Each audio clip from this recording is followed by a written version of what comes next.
Hello, everybody, and welcome to the show. I'm your host, Adrian Danila, and this is Multifamily Chronicles, episode number 18. During the first 17 episodes, we had people, names very well known in the industry. We also have, as a guest, rising stars.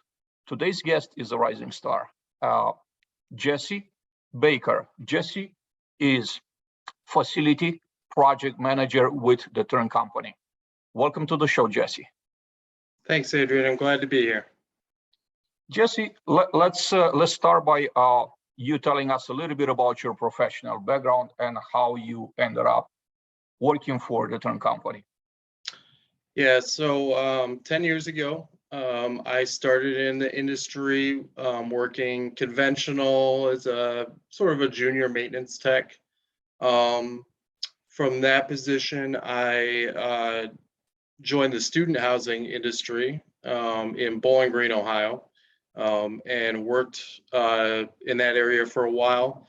From there, I went to a Class A conventional property working for Casto. They're a management company here in Ohio. And from that, I joined Cardinal Group Companies, which is a nationwide management firm and a full service management firm. We have whatever an asset manager or owner needs, is under our umbrella. And I worked for them for 3 years. Cardinal has a lot of awesome opportunities, and I took one of them. So now I work for the Turn Company, which is a Cardinal Group company. We're under the Cardinal Group umbrella, working in facilities project management, drawing from the experience I had doing on-site maintenance, and kind of built from all that to get to this spot. It's something that's greatly needed in the industry. And something that we're still growing and building. We're doing, a number of different things within that umbrella. Jesse, would you mind sharing with the audience a few of the great things that you guys have going on at the Turn Company? Yeah, so I should explain a little bit more about the Turn Company. The Turn Company started as managing contract work for student turns. Where you have, for anyone from conventional who's not familiar, typically in student turns, you have a move out date. It's often July 31st, but depending on the academic calendars, it can be different. On the West Coast, typically it's a little bit later. Some areas it can be a little bit earlier. Where you may have half of your property move out and you'll have 2 to 3 weeks to prepare all those apartments for the new residents that are going to move in. Obviously, that's a ton of work. I personally have always enjoyed Turn, but it's very difficult. And so Cardinal Group is quite large. I believe we have around 250 properties in 38 states now. In all kinds of different markets. There's markets where it's very difficult to find contract labor, whether it's cleaning, painting, carpet cleaning, whatever. So a number of our folks at Cardinal decided that they wanted to build out this turnkey vendor for student turns and also for conventional, because, depending on what kind of market you work in, conventional, maybe not that extreme of having half your property move out at once, but, you might have in the northern climates, you might have a summer month where you have 20% of your property move out, and we're building into that as well. So that's the first half of the Turn Company, and they've been doing that for a couple of years now and have been very successful at it. It is a real asset for the on-site teams because they don't have to worry about that aspect of their student turn, right? Of the contract labor portion of it, painting, cleaning, carpet cleaning, flooring, things of that nature. Building from that, after Turn, they started getting requests of like, hey, you guys helped us with our turn. Do you know anyone who can upgrade all the lighting on our property? Do you know anyone who can upgrade our amenity space on our property? Things like that. It's kind of a natural outgrowth of what they were doing. And so that's what I work on, is facility services, project management. so far that is mostly consisted of managing, large scale projects, like things I mentioned, lighting upgrades, amenity upgrades, power washing, gutter cleaning, gutter repairs. We could spend the rest of the day of me listing out, the different kinds of projects that we've done. And we're continuing to build out on that with inspections, property-wide inspections, preventative maintenance inspections, HVAC preventative maintenance, which is a hot topic in the industry, given the challenges related to HVAC with refrigerant changes. And, I know that we're going to talk about this a little bit later, but staffing difficulties that everybody is experiencing these days. That's an area that it's real easy for, a property team to let slide a little bit when there's a staffing challenge. And I do think for us, the sky's kind of the limit. Given, the conditions in the industry right now, there's a lot of different areas that we can build into, but that's what we're doing right now. And so we do a lot of work, within Cardinal Group and a lot of work outside of Cardinal Group also. That's great to know. For those out there that are watching us, and they might be interested in the services that your company provides, what's the best ways to contact you personally or your company to, for contract work? Yeah, so our website is theturncompany.com. And my email is Jesse, Jesse, .baker @theturncompany. Anyone can feel free to reach out to me for anything really related to facilities and also for turn. I have not specifically so far worked on turn, that's kind of not my area, but for anyone who has worked in student housing, turn time comes, that's all hands on deck. So I'm sure I'll be helping out in some capacity with that as well. Excellent. Jesse, what geographical areas your company is covering? So Cardinal Group is nationwide, and the Turn Company is also, and especially for us on the facilities management side. I am sort of our Midwest guy, but it just depends on where our projects come in. We can handle anything, anywhere in the nation. One of the things one of the value add things that we bring to the table is we have an extensive network of contractors who can travel, both on the turn side and for us in facility services, which again, nowadays with the challenges, the staffing challenges aren't just within our industry, it's all the contractors that everybody uses are also struggling at times. So we have a really good network of contractors in all aspects of facility services, that, hey, we can't find a roofer in our area. We have guys who will travel to do those kind of things, just as an example. That's a phenomenal resource, especially nowadays when staff shortages are everywhere, labor shortages. And speaking of that, Jesse, I wanted to talk a little bit about what is known as the Great Resignation. How do you think that we got to the point where that we're in right now, and how do you see us improving the current situation, making this labor shortage pain not maybe go away, but alleviate most of it? What do you say? So as far as how we got here, the first thing I'll say is I feel like people, for the most part, make rational choices. And there has been a diversification in the types of work that are available. 10 years ago, Uber was in its infancy. DoorDash didn't exist. All those kind of things. So especially when we're talking about, entry-level roles per se.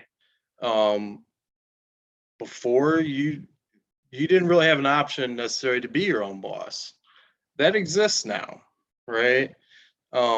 So from our industry's perspective, the real estate and apartment management perspective, what I really feel like we need to do is do a better job of selling our industry, especially at that entry level, right? hey, this is a great industry to work in. I really believe that. I've had an excellent time in my career in this industry. It's my thing. I'm not going to be doing anything else. No desire to do anything else. And there's so many great companies to work for. I love Cardinal. I would encourage anyone to come work with us at Cardinal. But there's a bunch of other great companies to work for also, right? I've worked for several others that I would Casto out of Columbus is one. I would say to anyone, hey, if you had an opportunity to go work for these guys, yes, absolutely, go work for them. But I feel like is in terms of the general public, there isn't a great awareness of the jobs that we have, how good those jobs can be, how many companies there are that have a great company culture. And I think we need to work on that. I think that there's maybe some stereotypes that people have of our industry that are, not true on a large scale, at least, of, how difficult the work can be or how unpleasant it can be at times or things like that, that are, there might be a grain of truth in some of that, but and I think you would agree, Adrian, given your history in our industry, that it's a great industry to work in. So many opportunities to continue moving up the ladder, right? One of the things that I love about our industry is that you can start day one. You have to find the right opportunity, but with no experience that's truly relevant to our business, right? Whether that's on the management side or in facilities, right? I can tell you within Cardinal, if you surveyed, all of from our community managers on up, there's a huge percentage of those folks, especially because we're so big in student housing. I offhand, I don't know the percentage, but we have, a majority of our properties are in student housing. But if you look at those community managers all the way up to the portfolio managers and above, so many of those people started their careers in our business as a college student, working as a community assistant or community intern, at an apartment complex where they just happened to live when they were in school. They had no experience, they didn't know anything about our business, and they built from there, right? Up to the most experienced, portfolio managers who have 15, 20 properties, that kind of thing. It's the same thing in facilities, right? I didn't really know much when I started in the business. At that point, I probably would have been better served to build an apartment building than to actually maintain it. That's where my knowledge, that I brought in was at that time. And I correct me if I'm wrong, but I think that you did too, is started at the ground level and work your way up. Am I correct about that? You're 100%. Yeah, I started as a groundskeeper but I won't say by accident. It just happened to be that way. A friend of mine, I was new to the country. A friend of mine suggested, hey, there's a few groundskeeper openings at Georgia Tech. He was working to get his PhD out there. And then I went to the website, apply. Nothing really came up. Nobody really called me. But then this word groundskeeper got stuck in my mind. I kept applying for groundskeeper jobs until actually my first groundskeeper job was a part-time at apartment community. So that's how I started in the industry. And, that turned into a full-time, with benefits job, $10 an hour. That was my dream job at the time. And then just work my way up all the way to, a few director positions that I held. So you're absolutely correct. There is so it's that's a very rare thing in today's workforce, right? Where you could start as a groundskeeper. I was a junior maintenance tech. I painted and I hung wallpaper. Side note, you shouldn't put wallpaper in apartments. That's a terrible idea. Don't do that. But that's what I did, right? Is the easiest things that you could do as a maintenance tech is paint units and hang wallpaper. And it just overall in the workforce, that's not common, right? That there's just no barrier to entry into so many industries.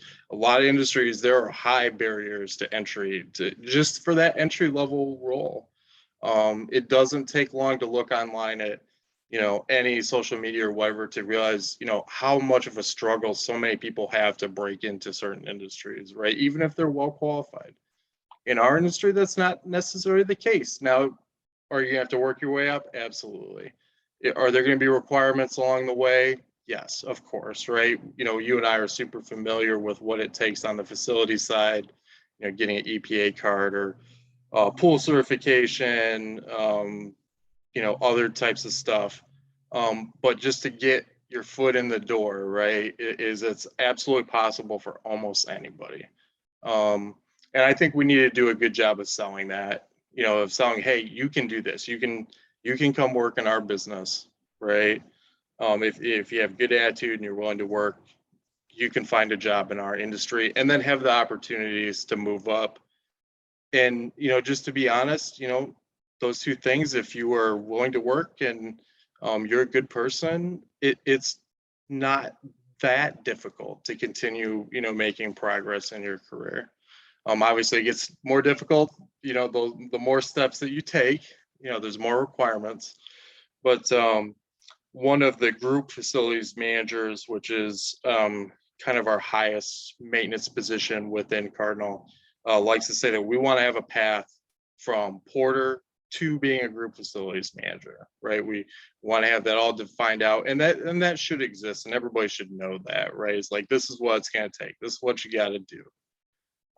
But in terms of, in our industry and what we need to do, I think that that's what we have to do for us as a whole industry to move past this, because, it is good and all those things, that I mentioned, we should be able to bring in great people to our industry for all of those reasons.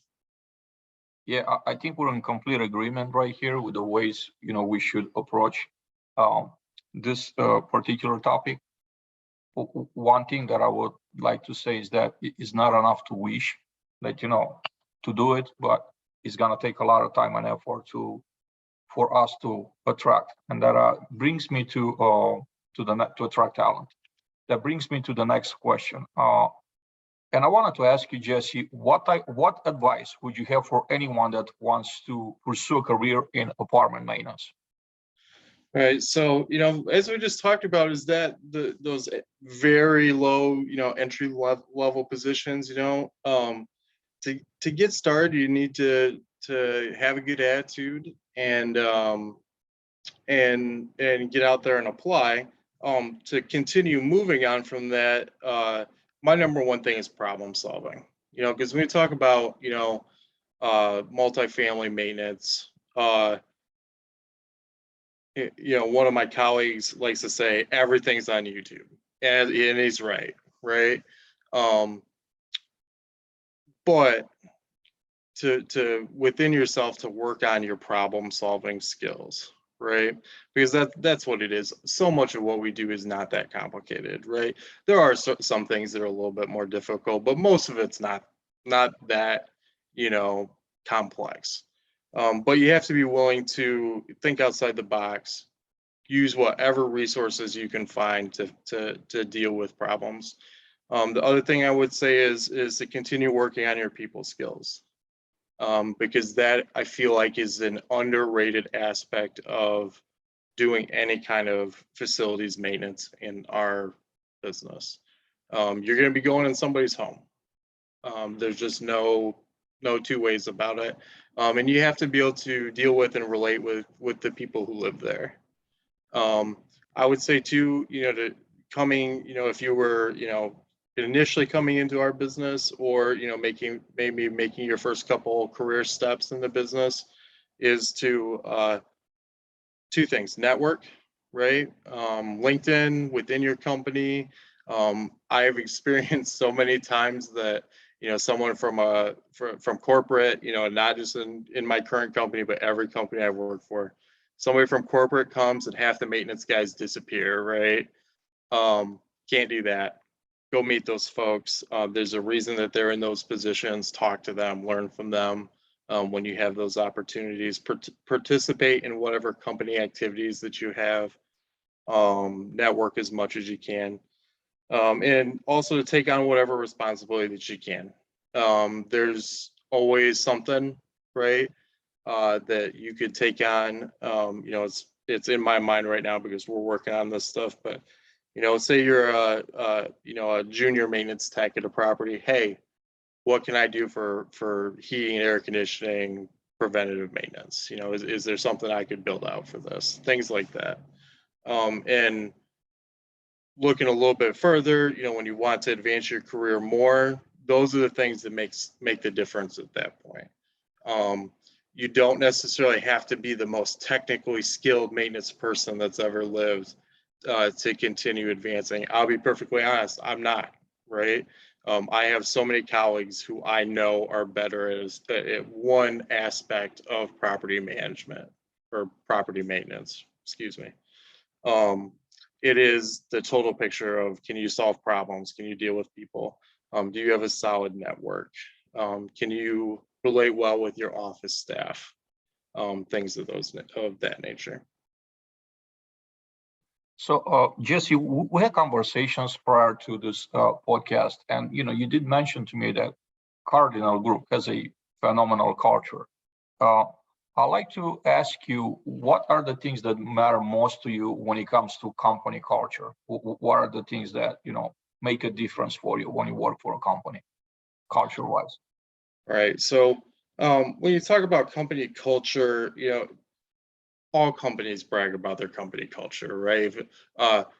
In any industry, right? Pull up their website. What are they going to talk about someplace on there is about their culture. So one of the biggest things for me is, does that company culture apply top to bottom? Does that apply from, in our industry, does that apply from the porter that we just hired this week to the CEO, right? Some companies, that's not the case. But I can tell you that within Cardinal that is absolutely the case. Just as an example, 3 years ago, we had our last leadership summit. Obviously, COVID has put a block on that for the last couple of years. But we're about to have our next one next week, starting on Monday. And I can tell you from our CEO, Alex O'Brien, the CFO, Eric Frank, and everyone, at HQ to the property level, friendly, excited to meet everyone, interested in the best ideas. That is a saying that I love, is best idea wins, right? It's not, oh, the highest person's best idea or wins, right? It's no, the best idea wins. So that would be how I would answer that question. Does it truly apply to everybody? I've certainly seen instances at some companies where that didn't apply, right? Where, oh, well, we kind of put up with this for whatever reason from this group or that person or whatever. Or does it really apply to everybody? It's one of the things I love about Cardinal is that we have, a stated set of values, and those truly do apply to everybody. That's quite remarkable, and you're absolutely right. There are other great companies out there within our industry, and of course, outside our industry too, that are really truly have great cultures. Culture does make a big difference. I was listening to a podcast yesterday, and one of the definitions that was presented right there is that company culture is what your employees say about your company with their friends and with their family at home. That's what the culture really is. So I think that's a phenomenal definition of company culture, a very great way to put it. One thing that has been challenging for us as an industry historically and also currently is competitive pay especially for maintenance. So I don't want to discuss numbers, if $15 or $20 or $25 an hour, it's the right number. But in your opinion, how should we determine what competitive pay is? What type of factors would contribute to us determining what's the right amount to pay, for example, a maintenance technician? How do we get to that number, to where is competitive? It's really competitive. Right. So it's always market dependent. But And part of working for a larger company like I do now with Cardinal, where we're in so many different places, is that competitive number can be different in different places. Um, One of the challenges I think that we face is, and I agree with you that that has been a significant challenge industry wide, for everybody. Of we need to provide competitive pay to attract good talent, right? That's every single company in our business. Um, so you do have to look at your market. One thing I think that a lot of folks in the industry lose track of they're like, okay, well, we want to increase pay. I hear that all the time, right? If you spend 10 minutes on LinkedIn looking at posts from people in our industry, you will probably see 5 of those, right? Of, hey, we got to increase pay, we got to increase pay. The question becomes, though, is okay, so we're going to increase pay. What value is that bringing for our property owners, for our asset managers, things like that? And this will play into a little bit of some of the other things we're going to talk about for sure. But one of the things that I want to see in the business is that we provide more value especially from a facilities and maintenance perspective, right? So that ties into things like training and higher level support and things like that. But I absolutely agree with you that it's a challenge, and especially nowadays, where you have to be competitive to bring folks to your company. If not, there's someone who's going to be paying more, and you're not going to be bringing those people, and it's going to be a real struggle for sure. one of the reasons why we're losing very talented people in the industry, in maintenance in particular, is burnout. People get burned out. There's way too much workload dropped on them, and then they get to a point where they just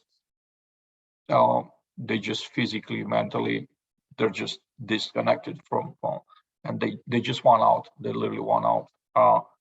What would you say would be a few things that we could do for our teams to prevent this burnout, to prevent them getting to that point of saying, "That's it, I'm done. I'm gonna move on. I'm gonna do something else." Right, and I absolutely have known folks who ended up in that situation.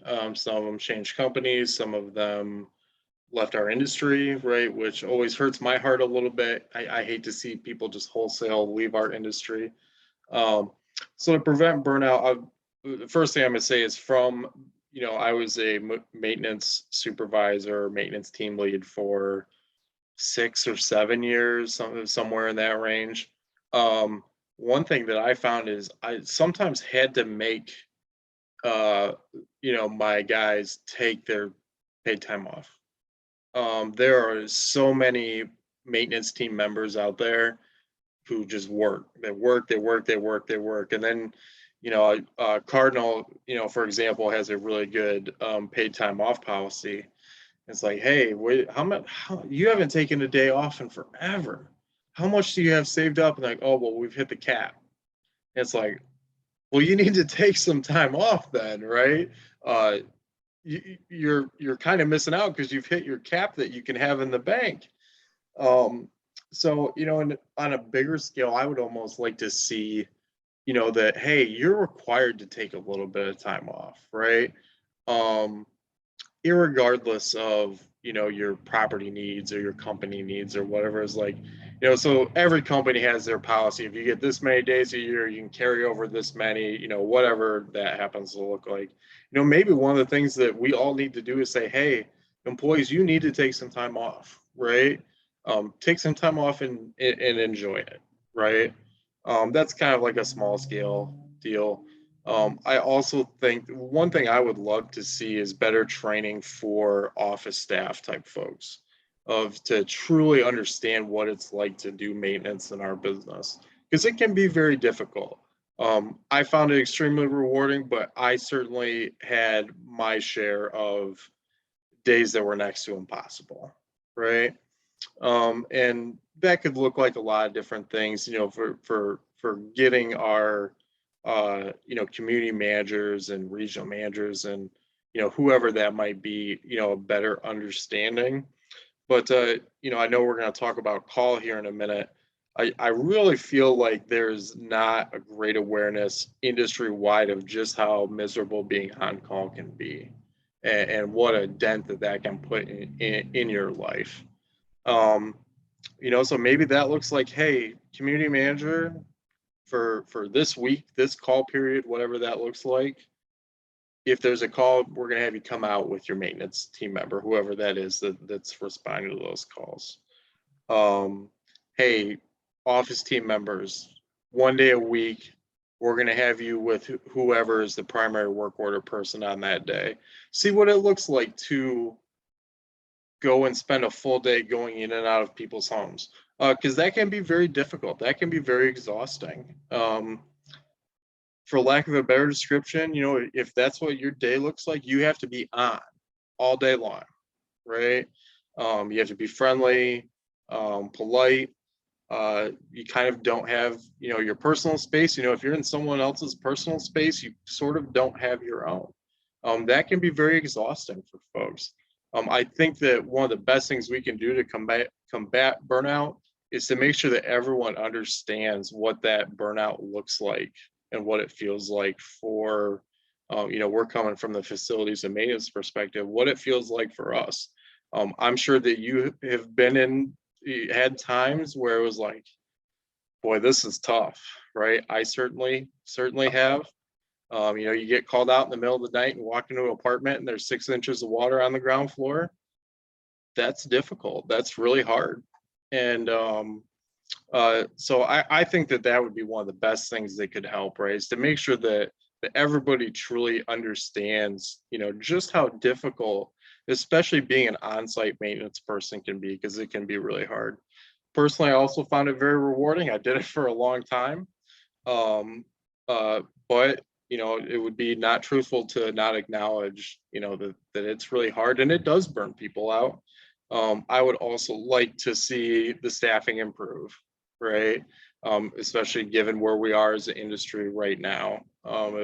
We have a lot of people out there who are short-staffed all by themselves.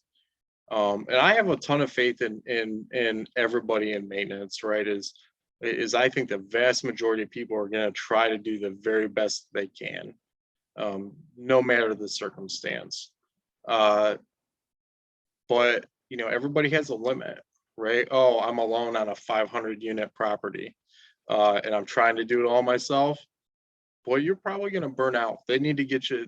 We need to find a way to address that and get you some help. True understanding and true support. I love those 2 points, and I'm in complete agreement with you, Jesse. Another topic that I'd like to discuss is, you just mentioned earlier, on call, right? On call is probably the most hated thing by any maintenance professional. It's just because that mental state that you're in.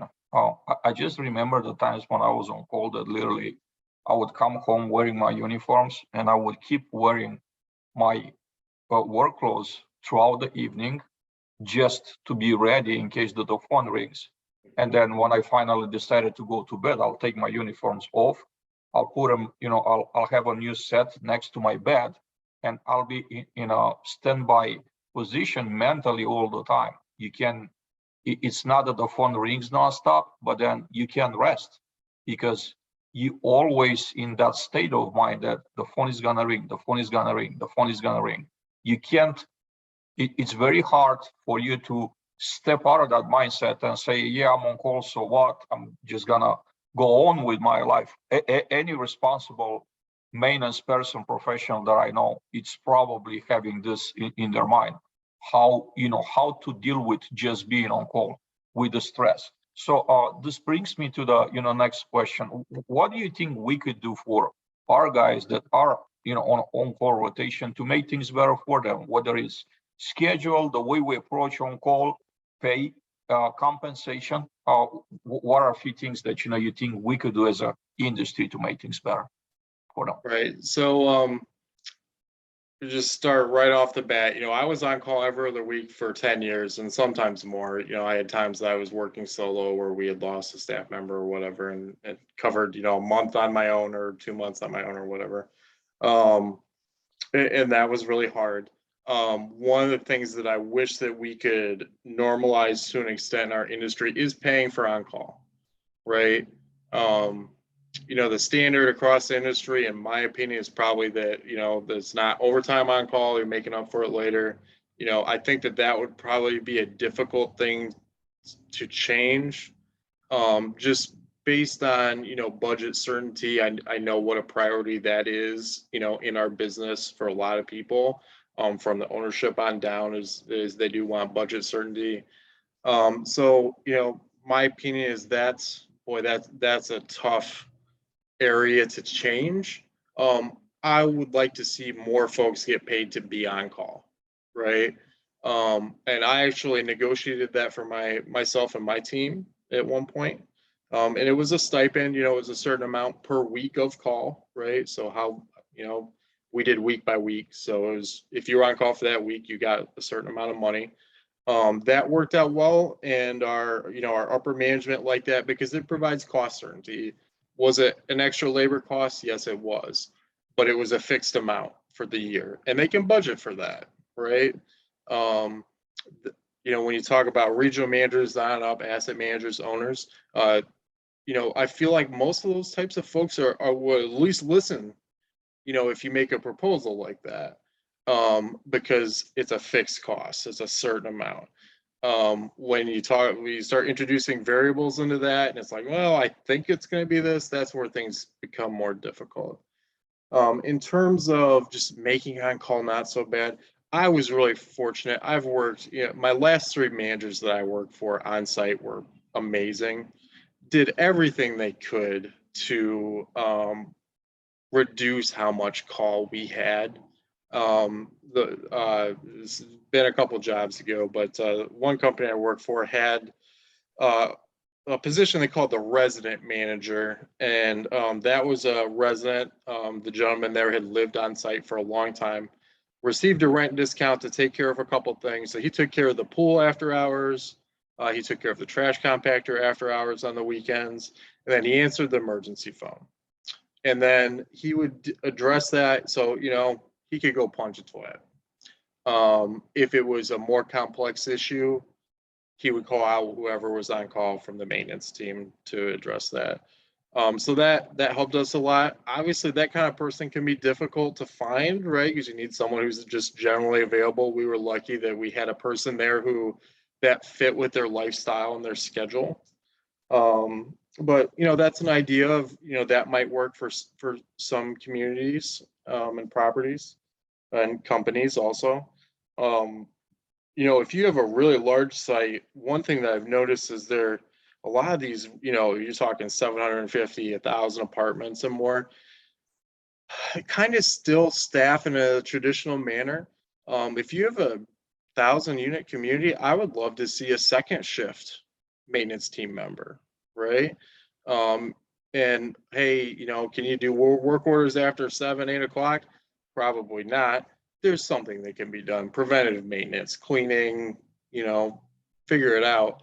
And then they're available to address emergencies, at least till, midnight, 1 a.m., whatever that might be. And then you're also providing an opportunity, I guess I don't know how many maintenance type personnel would be interested in a second shift job, but I'm sure that there's some of them out there, and maybe that means that we can bring somebody into the industry who a first shift job isn't suitable for, right? Is it by and large in multifamily, we all work first shift, right? We all work during the day. Well, there's some people that doesn't work for, right? That with whatever their personal needs are, a daytime job doesn't work. Maybe we could bring in a couple people who a second shift job is more appropriate for, and then you're reducing the call for your regular maintenance team. So kind of along those lines, I'd say, hey, be flexible, be creative. I would like to see every company has some kind of formal on-call policy, right? Very few of them have any guidelines for like, hey, whoever's answering that emergency phone, like these are situations you don't have to come out for, right? There's a million different things that you can do, but I just ask, any community manager, who's setting those policies and guidelines is, hey, recognize how difficult this is, pay for it if you can, and try to figure out a way to reduce the number of calls that your teams are having to address. Jesse, the next topic that I want to address is training for maintenance personnel. You and I both came through the ranks, started pre-entry level and worked our way up. Now, we as an industry, we're actually lacking for the most part specialized maintenance training in areas of management mainly. So for example, the way you become a service manager, the typical way, there might be exceptions out there, but typically you are the hardest, the most productive maintenance tech, and something happened with your manager, they're not working at the property anymore, you'll be handed the keys and say, you've been promoted. Have at it, good luck, the best to you.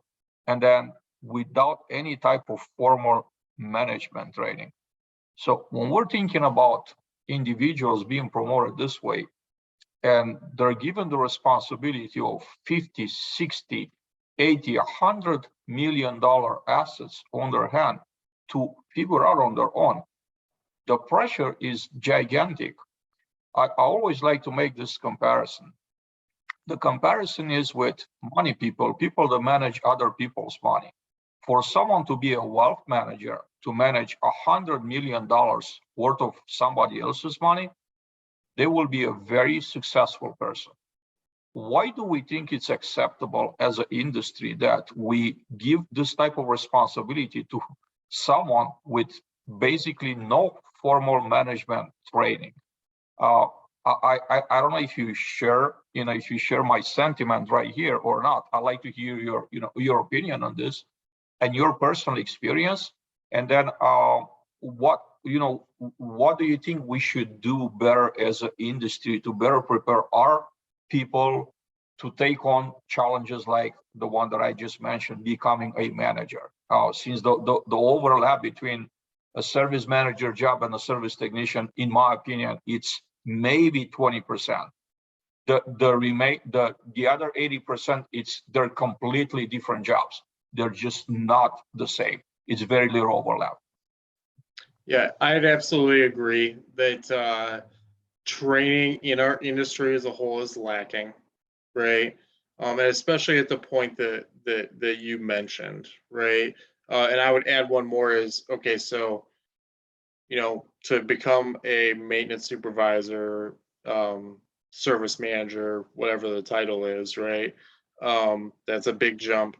And the jump from going, from that point being the highest level maintenance person on a property to being above the property level is a big jump also. And as you said, they're more soft skills than hard, right? It's management type skills as opposed to, hey, can you go and fix this air conditioner that's not running, right?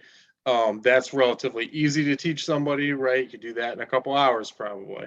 The other stuff is much more difficult. I would really love to see more companies have a formal and laid out training program for all of their maintenance personnel. Define steps for what it takes, right? So I don't know how things went for you. For me, I had to just muddle my way through to becoming a maintenance supervisor. And then I had a little bit more guidance, taking the step to the position that I'm in now. We have some awesome talent folks at Cardinal. And there was some guidance there of, hey, this is kind of what you need to do, to prepare yourself and to, be a competitive candidate, for a higher level position. But a lot of that stuff I had to figure out for myself, and that's really difficult. And we're going to lose people if they just have to muddle their way through to those higher level positions where, okay, they look and say, oh, well, if I go to this HVAC company, they're telling me what I need to do to move up, right? Or what I need to do to become a service manager for them, right? But, within the industry that I'm in now, working as a maintenance tech, nobody can say, hey, these are the licenses you need, these are the skills you need to have, this is the tech that you need to understand, which is a very underrated part of our business now on the facilities side. Is I can tell you, for anyone looking to make the jump from being on site to a higher level position, you need to have tech skills. I was very fortunate that I did coming to the position that I'm in now, because I would have been in a lot of trouble if I didn't. I couldn't do my job without those skills. It just absolutely not. And I can tell you, for me hiring someone in the future, it's going to be one of the first questions I have to ask is, can you handle these certain tech related tasks? You have this type of knowledge, is that facilities related? Not exactly, but it's still necessary. So that's the number one thing that I want to see is, hey, this is what it takes. Mr. Service Technician, Miss Service Technician, you say that you want to become a supervisor eventually. Here's what you need to do. This is like the baseline.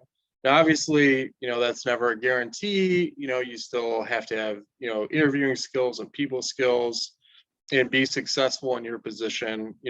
I've been asked a number of times is like, how do I do that? How do I become a supervisor? How do I get above the property level? The number one thing is you need to kill it in your current position, right? You need to be absolutely successful in your current position. Number one priority for anyone. And I think that applies on the management office side as well, right?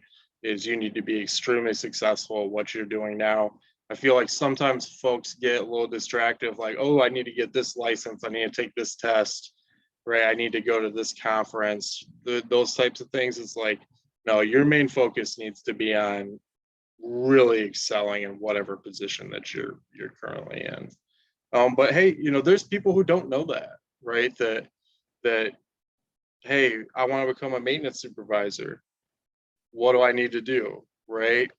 We need to let them know that, hey, the number one thing is for you to be our best work order technician, right? Or our best turn technician, right? And that when you hit that point, it's going to be reasonable for us to find a spot for you to be a supervisor, right? So more defined list. And I there are some companies, I'm just going to give an example, Village Green. They're very heavy here in the Midwest in conventional and some really nice conventional properties. They have a program kind of along those lines of, defined steps and trainings and things of what it's going to take to move up within their company. And there's others also, but I think that's lacking, right? Is a general awareness and for everybody to know, like, hey, this is what it's going to take. And I would say that that's not just for folks like you and I on the facilities side, right? When I got my EPA certification, for refrigerants, I was super excited, right? Because I knew what that meant. I knew how positive that was going to be for my career. I knew how much more work I could do on site, right? It's been a while back, but I was really excited. My community manager had no idea what that was. He's like, why are you so excited? What is going on here, man? You're usually not this upbeat. What are you so pumped about? I had to explain it to him. Our community managers don't understand what all of those steps and how important that they are for our careers also. And, being realistic, if we're talking about, hey, who's going to be guiding folks in their careers, those community managers, regional managers are going to have a huge piece of that also. So opportunities for further development in the industry is, hey, not just you maintenance personnel, this is what it's going to take. Everybody else, this is what we need the guys to do to, help our companies, help our industry, and this is what it's going to take to be promoted. Jesse, excellent conversation. I truly enjoy. us discussing all these topics. Unfortunately, we're about to bring this to an end due to time constraints. Is there anything that you like to add in closing? Something that you're passionate about, something that you wish we would have covered during our conversation and we wouldn't have the chance to. So it was actually one of the points that we had set to discuss. I just want to mention it because I love that you included it in our ideas. It's something really important to me.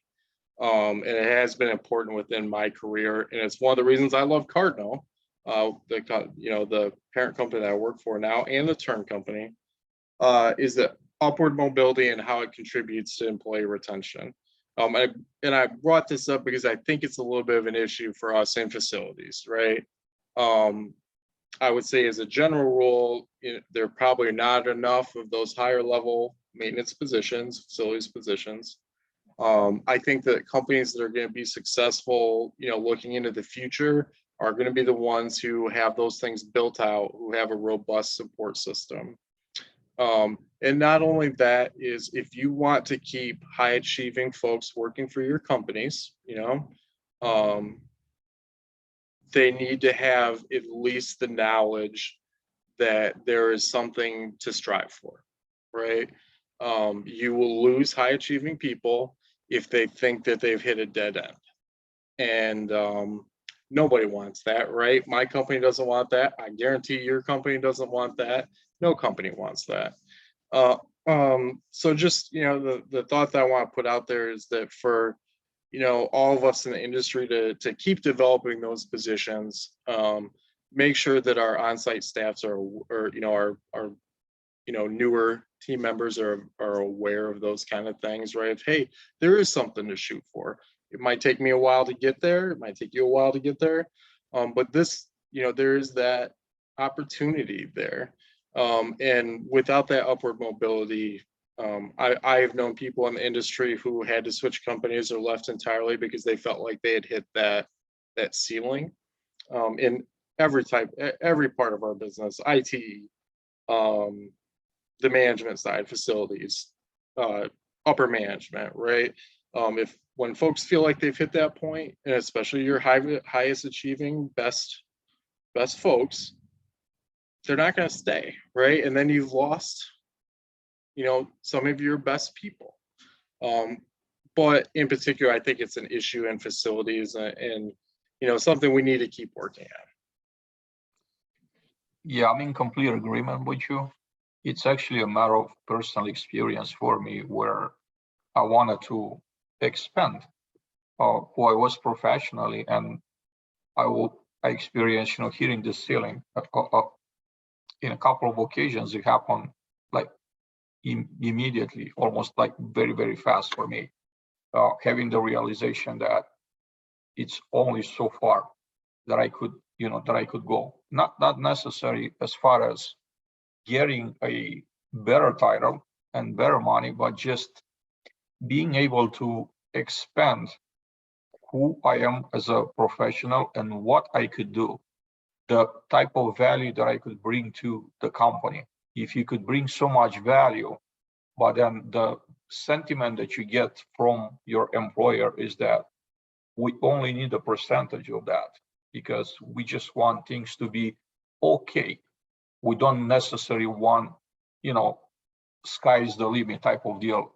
Just kind of like get out of the way, let you do whatever you could do, advance as much as you could advance. Professionally, it's it could be discouraging at times, and you had to make a change. And I made personal changes they were not easy decisions, but as I moved throughout my career, it became very easy, honestly. So lately, it hasn't been hard for me at all. As soon as I knew that there's a ceiling to be hit, that I'm approaching that point, I would make a decision that, hey, I need to find somewhere else where I could keep expanding. So that is just personal experience, things that I've experienced in person myself. Yeah, absolutely. And I think it's important. I just want to say it one more time. It's not just maintenance. It's not just facilities. It's anybody. And I would say that to anyone at any level of our industry is, hey, and not just our industry, any industry, you know, make sure your folks have that they know that there's something else, you know, something to strive for.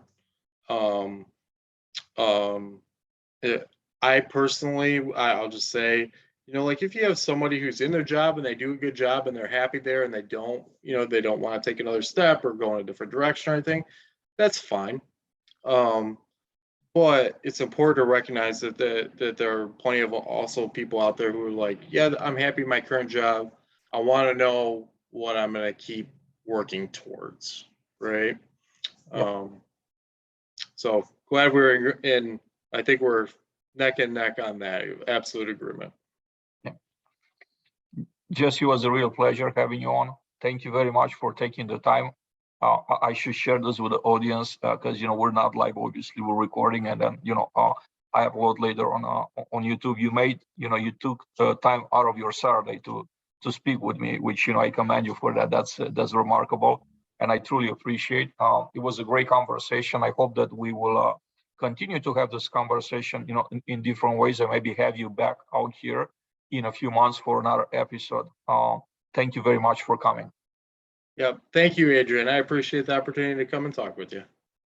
Everybody, this is Multifamily Chronicles. I'm your host, Adrian Danila. Thank you for watching us, and I hope you will be back here soon for more episodes.